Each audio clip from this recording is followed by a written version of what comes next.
جعلنا على قلوبهم أكنة أن يفقهوه وفي آذانهم وقرا وإن يروا كل آية لا يؤمنوا بها حتى إذا جاءوك يجادلونك يقول الذين كفروا إن هذا إلا أساطير الأولين وهم ينهون عنه وينأون عنه وإن يهلكون إلا أنفسهم وما يشعرون ولو ترى إذ وقفوا على النار فقالوا يا ليتنا نرد ولا نكذب بآيات ربنا ونكون من المؤمنين بل بدا لهم ما كانوا يخفون من قبل ولو ردوا لعادوا لما نهوا عنه وإنهم لكاذبون وقالوا إن هي إلا حياتنا الدنيا وما نحن بمبعوثين ولو ترى إذ وقفوا على ربهم قال أليس هذا بالحق قالوا بلى وربنا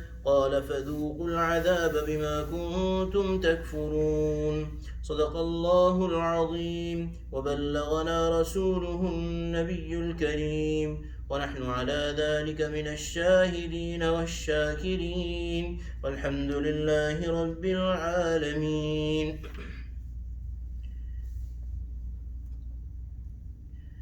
وَمِنْهُمْ مَنْ يَسْتَمِعُ إِلَيْكَ. Allah subhanahu wa ta'ala is saying that among them there are those who listen to you. Allahu Akbar. وَجَعَلْنَا عَلَى قُلُوبِهِمْ أَكِنَّةً أَنْ يَفْقَهُوهُ وَفِي آذَانِهِمْ وَقْرًا. But we have put coverings on their hearts so that they do not understand, and heaviness or a weight in their ears. So this is about mushrikeen of Makkah, that they were curious and they would come secretly and listen to the Prophet ﷺ as he would recite the Quran. Now we have to think about it, that who were those people and what were they doing. The ulama and mufassirin have discussed that this was the word of Allah, the truest and the most sincere, the most pure book. And the reciter was the purest of souls, the Prophet ﷺ. And these people would listen to the Quran in such a manner. And still Allah subhanahu wa ta'ala is saying, وَجَعَلْنَا عَلَى قُلُوبِهِمْ أَكِنَّةً أَن يَفْقَهُوهُ وَفِي آذَانِهِمْ وَقْرًا. We put a covering on their heart and we put a weight in their ears so they would listen, but they would really not listen. The reason why Allah subhanahu wa ta'ala did it, because Allah subhanahu wa ta'ala explained in the next ayah, next few ayat, that the reason why they came was, and the reason why Allah subhanahu wa ta'ala did not let them accept any guidance was because of the intent with which they came. The intent with which they came. So they came with the intent of na'uzu billah, ridiculing the Prophet sallallahu alaihi wasallam. And they did not come with open hearts and open minds, but they came with the intention of telling people that the Prophet sallallahu alaihi wasallam is na'uzu billah reciting a false book full of lies. So ulama and mufassirin have discussed that whenever you go, even to the purest of gatherings, even to the best of gatherings, if you read even the best of the books, your intention really makes a difference. If your intention is to find what you already want the book to say, then you are not going to find hidayah. If you have your mind made up that I am going to dive into this book and I am going to extract such and such point in such and such way from this book, then you are never going to find hidayah.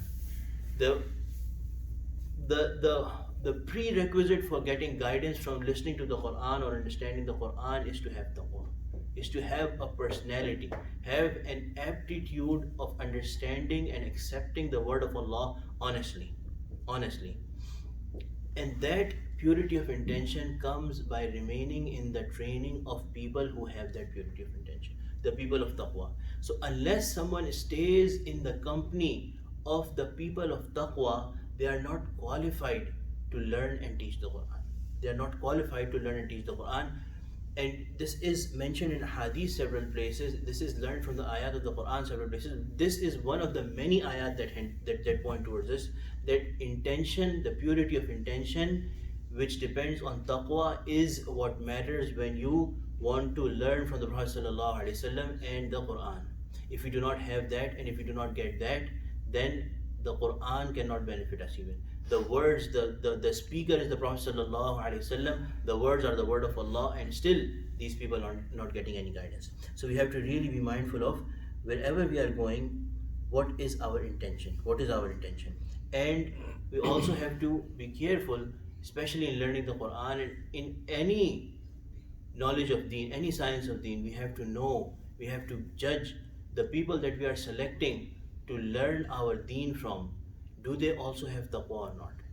Did they learn with taqwa, or did they learn with a preset mind and a preset mentality, and they are only trying to apply the teachings of the Quran to their mentality? May Allah subhanahu wa ta'ala protect us from such people. This also tells us that sometimes we see that somebody is a person of taqwa and honestly making an effort to propagate the deen of Allah subhanahu wa ta'ala, but people don't listen to them. They do not have a crowd. That does not tell us that that person is wrong or that person is not accepted in the eyes of Allah subhanahu wa ta'ala. Because the Prophet of Allah is reciting the Quran and people are turning away.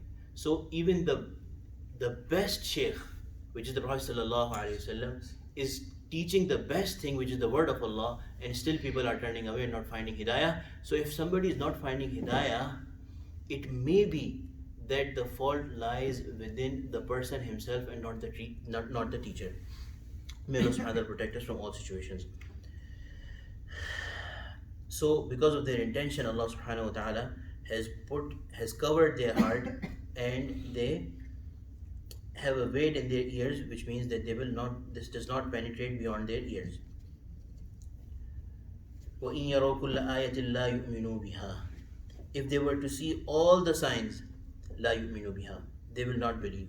حَتَّى إِذَا جَاءُوكَ يُجَادِلُونَكَ يَقُولُ الَّذِينَ كَفَرُوا إِنْ هَذَا إِلَّا أَسَاطِيرُ الْأَوَّلِينَ. So much so that they come to quarrel with you, the disbelievers the disbelievers say of the Quran, it is nothing but tales of the ancient people. So these are things of the ancient people, old people of old days used to believe in these things. May Allah subhanahu wa ta'ala protect us, but more or less this is what we are doing to our book of Allah subhanahu wa ta'ala these days, that when we are taught the teachings of Islam, we are taught the lifestyle of Islam, we are, na'uzu billah, in our mind sometimes we are thinking that this is something that's not practical in this world. This is what the mushrikeen of Makkah were doing when they listened to the Quran. And this is what their intention was, that they would listen to the Quran and they would tell the people that these are asatirul awwaleen. These are the lines or these are the words of tales of ancient people. وَهُمْ يَنْهَوْنَ عَنْهُ وَيَنْأَوْنَ عَنْهُ. So not only verbally, but they graduate from that and they prevent the others from the Quran, and they keep away from the Quran themselves as well. And Allah subhanahu wa ta'ala is declaring, وَإِن يُهْلِكُونَ إِلَّا أَنفُسَهُمْ وَمَا يَشْعُرُونَ. And they are not destroying anyone, they are ruining no one, إِلَّا أَنفُسَهُمْ, except their own selves, وَمَا يَشْعُرُونَ, and they don't even know. So this is the state of people who dive into the Quran or try to learn the Quran or listen to the Quran with a wrong intention. They are damaging and they are ruining their own selves, and they don't even know. وَلَوْ تَرَى إِذْ وُقِفُوا عَلَى النَّارِ فَقَالُوا يَا لَيْتَنَا نُرَدُّ وَلَا نُكَذِّبُ بِآيَاتِ رَبِّنَا وَنَكُونَ مِنَ الْمُؤْمِنِينَ. Now Allah subhanahu wa ta'ala is turning to, so in these ayat, very beautifully and very briefly, Allah subhanahu wa ta'ala has also explained the three key aqaid of Islam, which are the oneness of Allah, Tawheed, the finality of the Prophet of Islam, the Prophet sallallahu alaihi wasallam, and now Allah subhanahu wa ta'ala is also going to talk about the scenes of the Akhirah. These are the three key aqaid upon which all the other aqaid are based. So Allah subhanahu wa ta'ala is saying that if only you could be there to see when they will be made to stand by the fire. وَلَوْ تَرَى إِذْ وُقِفُوا عَلَى النَّارِ, they will be standing by the fire, and if you were able to see them, as if you would, Allah subhanahu wa ta'ala is telling a future scene.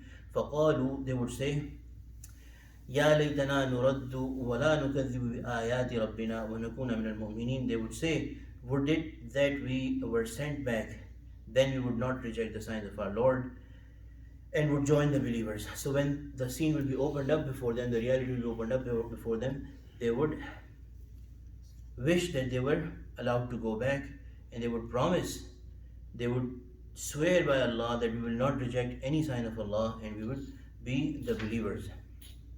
بَلْ بَدَا لَهُمْ مَا كَانُوا يُخْفُونَ مِنْ قَبْلِ. In fact, what they were concealing earlier will become clear to them. So this is going to happen that day. وَلَوْ رُدُّوا لَعَادُوا لِمَا نُهُوا عَنْهُ وَإِنَّهُمْ لَكَاذِبُونَ. Allah, the Alim and Khabir, the all-knowing, the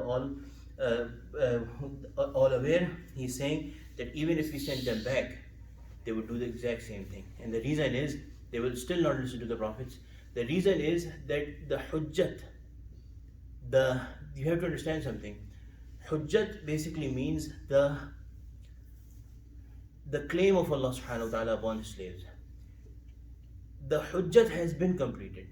The claim of Allah subhanahu wa ta'ala, the full knowledge has already been given. So there has been left no ambiguity by the prophets of Allah through showing miracles, through logic, to make them come to sense that Allah subhanahu wa ta'ala is the one and the only Lord, the only God. So the hujjat will not in fact be completed that day. The hujjat has already been completed. And that is the reason why these people will not be allowed to come back, because Allah subhanahu wa ta'ala is saying that nothing is going to change. Because the hujjat was already complete. The claim was already well known that Allah is the one and only Ilah. The hujjat is already complete. Now if we send them back, nothing is going to change. Nothing is going to change. In their first life, they already knew that they believed about the Jews. Allah subhanahu wa ta'ala said, and the Jews already accepted, as you said yesterday, their greatest of scholars accepted that we know the Prophet sallallahu alaihi wasallam better than we know our sons, our offspring. So the claim is already complete in this world. If they are allowed to send back, if they are allowed to come back, Allah subhanahu wa ta'ala is saying that nothing is going to change. They already knew what they knew. They will still know what they knew, but their actions will not change. Their actions will not change. Had they wanted to believe in Allah subhanahu wa ta'ala and listen to the Prophet sallallahu alaihi wasallam, they had full chance. They had ample chance in their first life. وَمَا نَحْنُ وَقَالُوا إِنْ هِيَ إِلَّا حَيَاتُنَا الدُّنْيَا وَمَا نَحْنُ بِمَبْعُوثِينَ. So Allah subhanahu wa ta'ala is saying, بَلْ بَدَا لَهُم مَا كَانُوا يُخْفُونَ مِنْ قَبْلُ. All that you were concealing, which is that in reality you knew the Prophet sallallahu alaihi wasallam and Allah subhanahu wa ta'ala and the right path. So this is we are only making it clear to them on that day. وَلَوْ رُدُّوا لَعَادُوا لِمَا نُهُوا عَنْهُ وَإِنَّهُمْ لَكَاذِبُونَ. If they were sent back, they would again go for what they were forbidden from, as they are sheer liars. وَقَالُوا إِنْ هِيَ إِلَّا حَيَاتُنَا الدُّنْيَا وَمَا نَحْنُ بِمَبْعُوثِينَ. They say there is nothing but this worldly life of ours, and we are not going to be raised again. So they, na'uzu billah, this important aqidah, which changes the lifestyle of Muslims and which is central to the belief of Islam, that you have to believe that you are going to be answerable for what you are doing in this world. They are saying that there is nothing except hayatuna dunya wa ma nahnu bimab'uthin. There is nothing except from this worldly life of ours, and we are not going to be raised again. وَلَوْ تَرَى إِذْ وُقِفُوا عَلَى رَبِّهِمْ. If only were you able to see. If only you were you to see. إِذْ وُقِفُوا عَلَى رَبِّهِمْ. They will be made to stand before their Lord. قَالَ أَلَيْسَ هَذَا بِالْحَقِّ. And Allah will say to them, is this not true? Is this not true? قَالُوا بَلَا وَرَبِّنَا. At that time they will say, of course, by our Lord. They will swear by Allah that this is true. قَالَ فَذُوقُوا الْعَذَابَ بِمَا كُنْتُمْ تَكْفُرُونَ. But there is no going back, there is no compensation. Allah will say to them that taste the punishment for you used to disbelieve. Allah. May Allah subhanahu wa ta'ala protect us from all false beliefs, and may Allah subhanahu wa ta'ala make us those who are truly Muslims, who give in and submit to the command of Allah subhanahu wa ta'ala and letter and spirit. Ameen ya Rabbil Alameen. Wa akhiru da'wana alhamdulillahi Rabbil Alameen. Wa sallallahu ta'ala ala khayri khalqihi.